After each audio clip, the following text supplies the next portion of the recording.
मैं रेखा सिंह। आप सबका बहुत बहुत धन्यवाद हमारी वीडियो को देखने के लिए। हमारे चैनल पर आप सबका बहुत बहुत स्वागत है। धन्यवाद हमारे वीडियो को देखने के लिए। हम आप सबको अभी लाचारी गीत सुनाएंगे जो इस तरह है। लगावल बगिया हमारे राजा कुंवर जी, लगावल बगिया हमारे राजा कुंवर जी।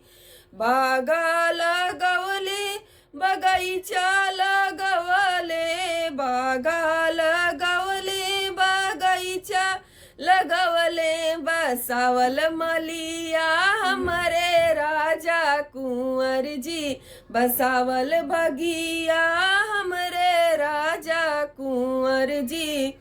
कुइया खनवले जगतिया बांधवले, कुइया खनवले जगतिया बांधवले। बसावल कहरा हमरे राजा कुंवर जी, बसावल कहरा हमारे राजा कुंवर जी। लगावल बगिया हमारे राजा कुंवर जी, महला बनवले दू महला बनवले, महला बनवले दू महला बनवले। बसावल रजवा हमारे राजा कुंवर जी, बसावल रजवा हमरे राजा कुंवर जी।